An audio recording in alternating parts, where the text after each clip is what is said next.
I'm Brandy Haddon from West Shamokin High School in the Armstrong School District. Tonight we have a serious story to tell about the perils of drunk driving, which despite the good times isn't always a bright idea. A young man is joining us who made some bad choices regarding drinking and driving while in high school. He is lucky to be alive today and now shares his story with others in the hopes that they will make wise decisions. Welcome to Education Today. Would you please briefly introduce yourself, where you're from, and how old you are? Okay, my name's Joseph Glorioso. I'm originally from Ann Arbor, Michigan, but I grew up in Fox Chapel area school district. I'm 24. Why don't you start by telling us about the time you almost lost your life in a car accident? Okay.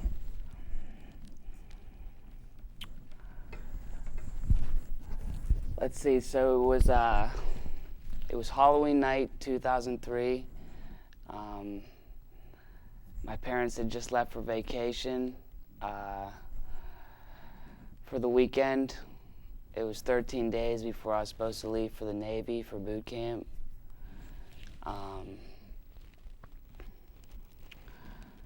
So I figured it was like going to be the one last night that I was going to get to party and hang out with my friends. So me and a buddy decided to sneak into a bar underage that night, and we started drinking from around 7 o'clock till like 10:30 that night. Had about 5 mixed drinks, numerous shots of alcohol. By around 9:30 that night, we were playing pool, and I was hitting pool balls off the table, like they were like rolling on the floor. I was staggering. I had slurred speech. We were just laughing hysterically, like really, really drunk and buzzed, and you can only imagine not being able to keep your pool balls on the table, or let alone operate your motor vehicle or whatever, and stay between the lines. It seems alcohol really impairs that. So we left that bar that night around 10:30. Got back to my parents' house in Fox Chapel around 11. My friend Damien met me at my house in my driveway. We left immediately to like go back out and party.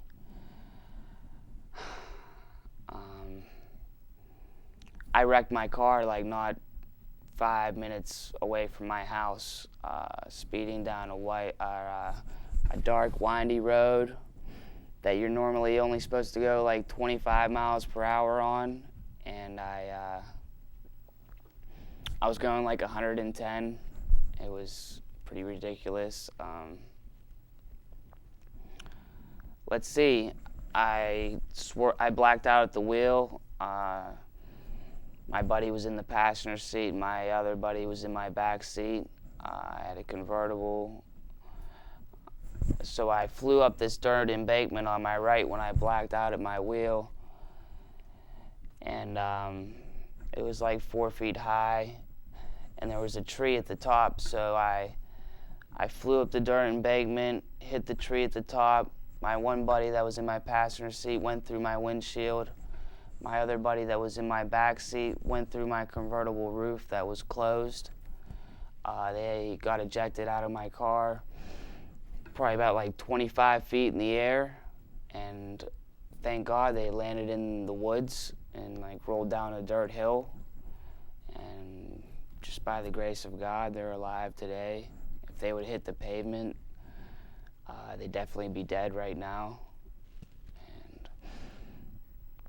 Not only would I have to live with that, but I hit the steering wheel so hard. I was driving so fast, my airbags couldn't deploy.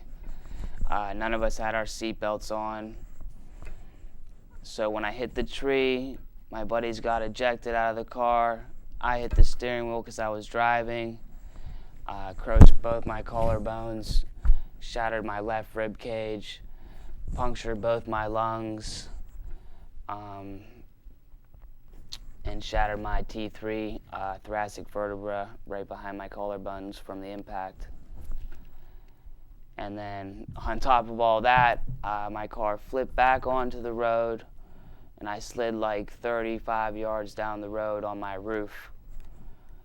And when I hit the tree so hard it came like a foot into my engine compartment. So whenever I was flipped back onto the road, gas started leaking all into the cabin, and the engine was so hot it caught on fire. I was like literally burning alive in this car for like 15 minutes, upside down, with my back broken, my lungs punctured,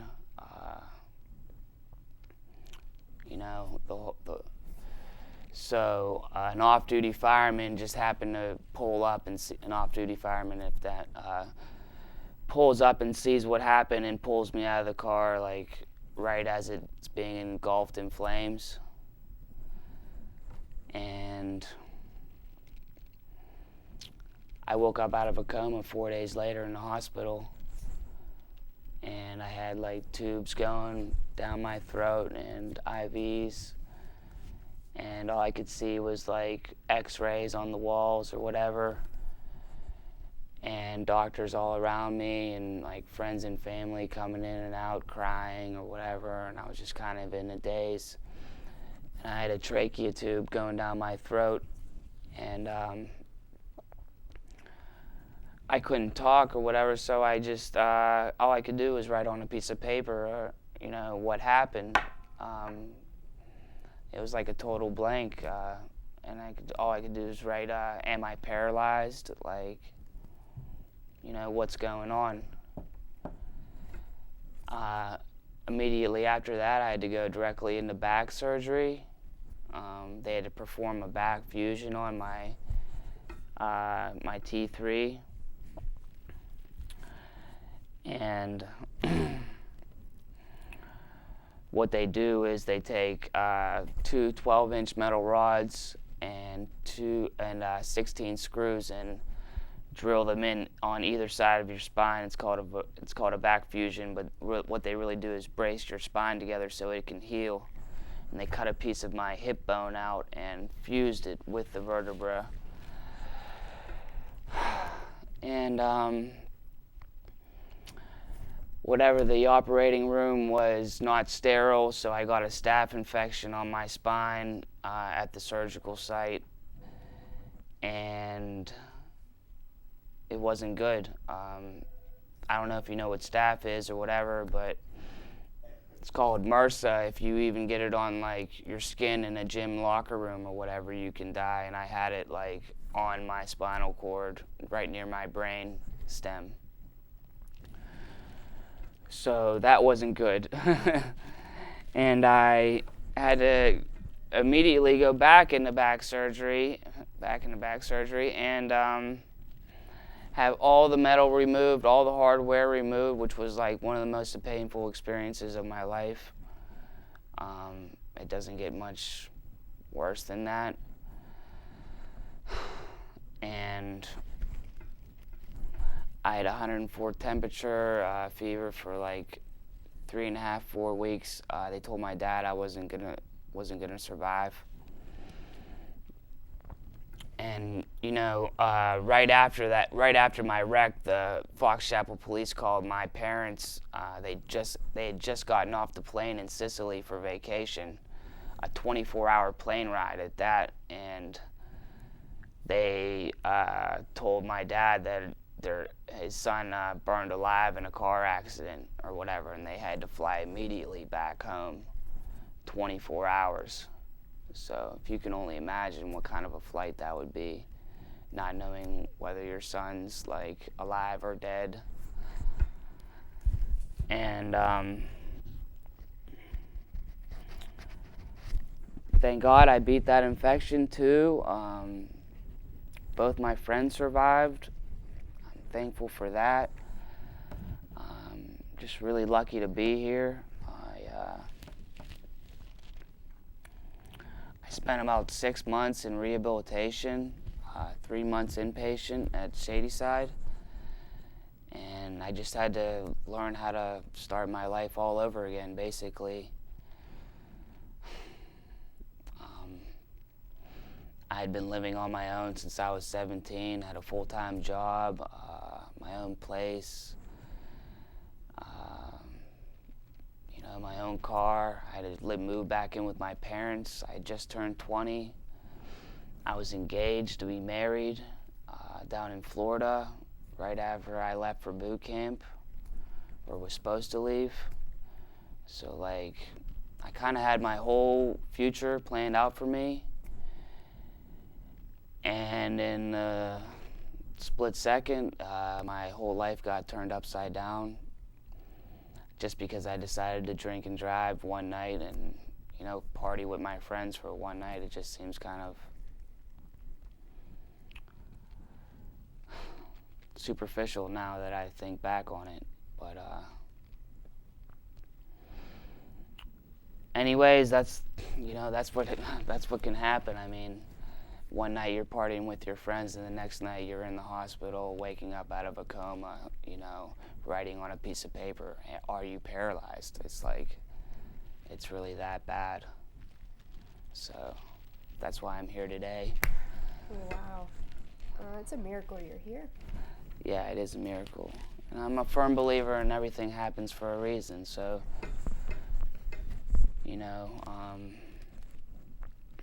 I wouldn't be talking to you guys today or sharing my story with you, and hopefully this has a positive impact on people that are listening to it. Before I came to IUP, I had no idea what college would be like, or what role I would play, or where I'd be in the future. But when I came to IUP, everything changed. I met people who really made me feel like I belonged. I had great classes at a great nationally ranked university. Hi, my name's Megan Miller. I'm a fine arts major, and this is my university.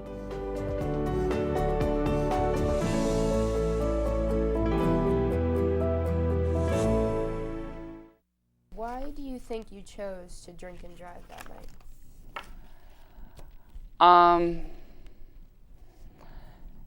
It was kind of a regular thing, not drinking and driving, but just drinking altogether. It was just kind of the cool thing to do in high school, and growing up in middle school too. Alcohol was always accepted among my peers and among different parents or whatever. It was just okay, it's just alcohol. It's not drugs or cigarettes or whatever. So what was the question? Why did I decide to drink and drive that night? Or it was kind of just a set kind of a pattern that I had going on, basically. And like I said before, I was just about to leave for boot camp, so I figured it was going to be the one and last time that I was going to be able to party and hang out with my friends.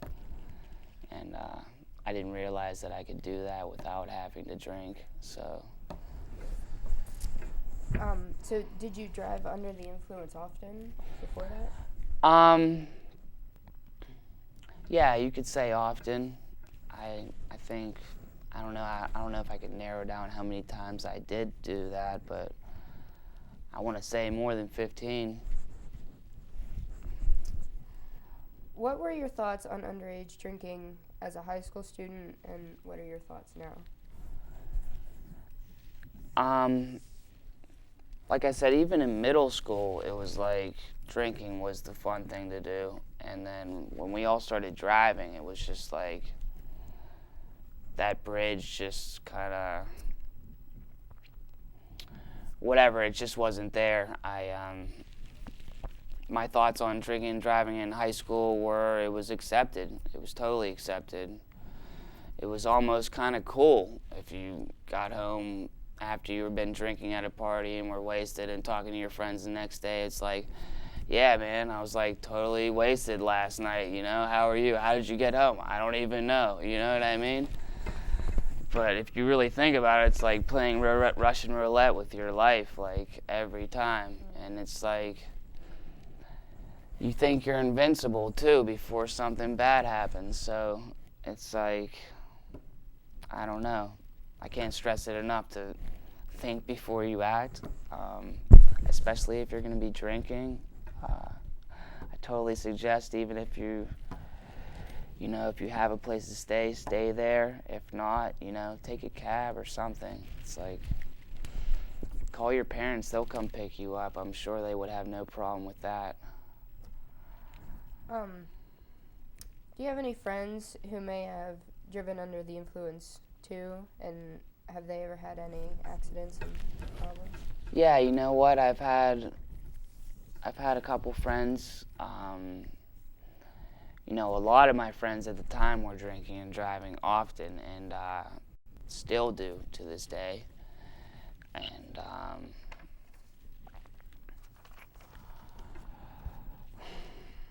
And what kind of problems did they run into? A couple of them got DUIs, lost their licenses, underage, big fines.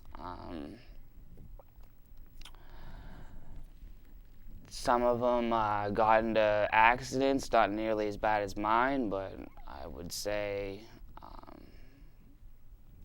any accident can go really wrong. But, a couple totaled cars, a lot of poor decisions, basically. And, like I said before, they still haven't learned their lesson, and probably won't till something crazy happens, like happened to me. So it's like you drink and you drive, you drink and you drive, you drink and you drive, and then, if you're okay till then, you just continue the cycle. What has your recovery been like, and what exactly was the long-term effect of your decision? My recovery has been, it was really, really hard at first. I spent 6 months just laying on my bed in my parents' house, just like looking out the window. Like I said, I was engaged at the time. Just wishing what could have been. Staring at my car in the driveway, not being able to drive it. I was working out like 4 or 5 hours a day, getting ready for boot camp, and after laying in the hospital bed for a month and a half, not moving, your muscles atrophy so fast. Whenever I got into rehab, I could barely lift my head for more than 30 seconds. I couldn't curl 5 pounds after putting up like 250, 225. I was in like awesome physical shape, and then it was just like whatever. I had to start like all over again, basically. Learn how to transfer in and out of my wheelchair into the car. I was paralyzed from my chest down. So whatever, I only had like my upper body to work with, basically, to get me through life from there. And my health has actually gotten really much better ever since. It's been a slow recovery, but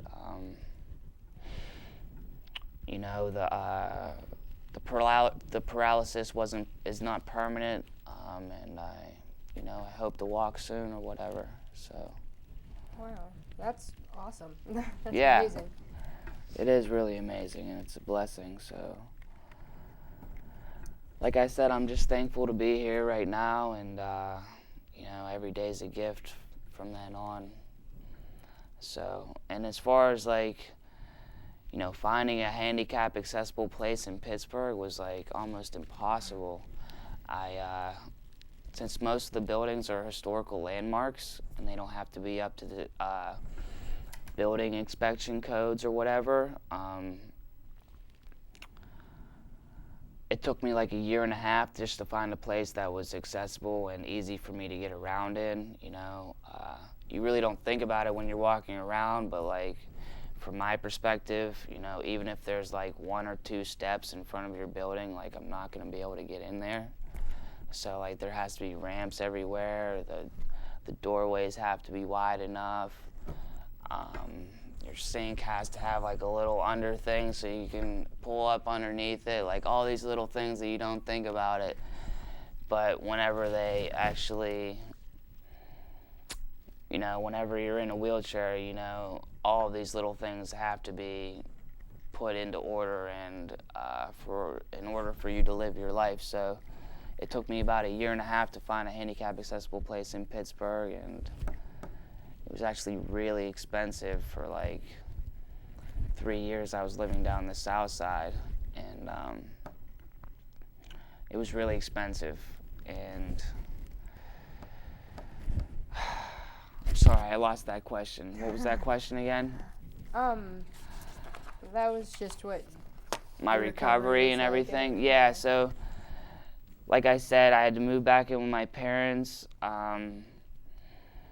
You know, I had to hire a care attendant through the government to like help me just, you know, get out of bed and like take a shower and just like do like normal everyday routines for, I want to say, 1 year or 2 even after my accident.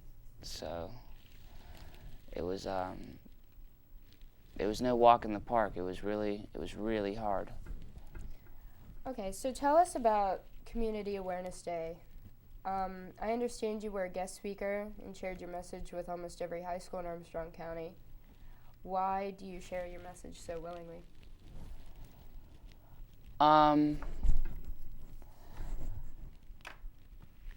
Whatever. I think it's like, I mean, I weigh like the benefits of the situation or whatever. I mean, from my perspective, it's kind of uncomfortable, and I like get totally nervous on TV and everything, so, and in front of people. But at the same time, I think in my head, like, wow, if somebody could really like take this message to heart, and, you know, if I keep some kid from like not drinking and driving, or like taking the keys from their buddy, or like, you know, just crashing for the night if they're too drunk to drive, it's like totally worth it, I think. So. Are there any other messages you'd like to share for the benefits of our viewers?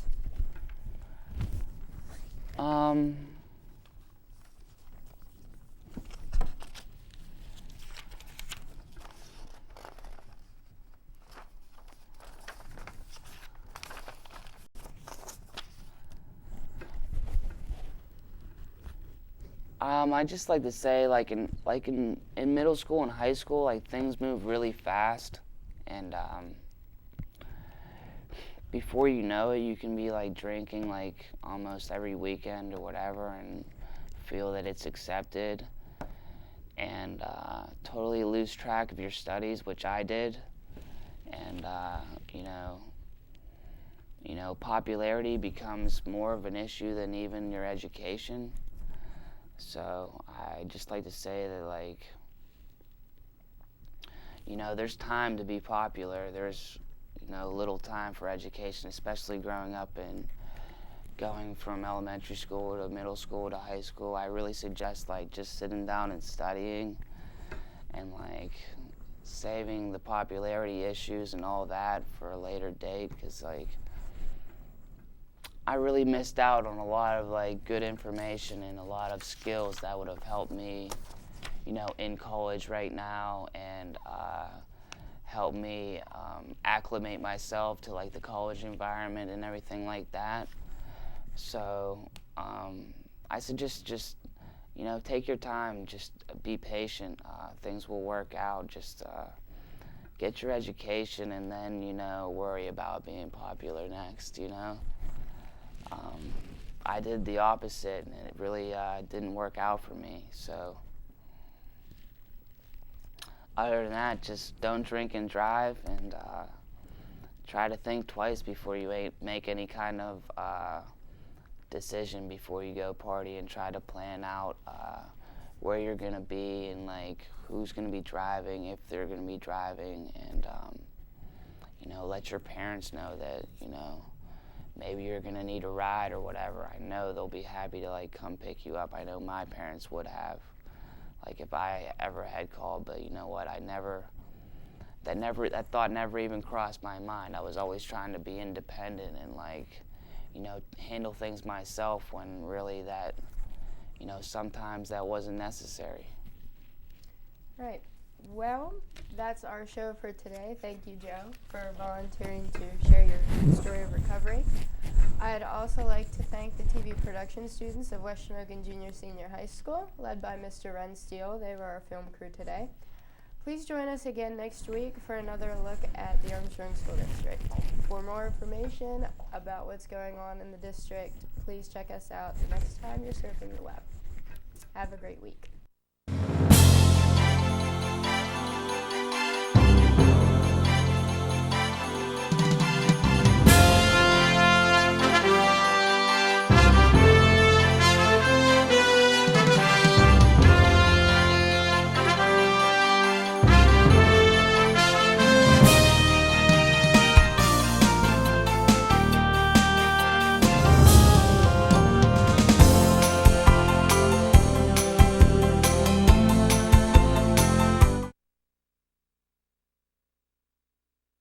Acclimate myself to like the college environment and everything like that. So I suggest just, you know, take your time, just be patient. Things will work out. Just get your education and then, you know, worry about being popular next, you know.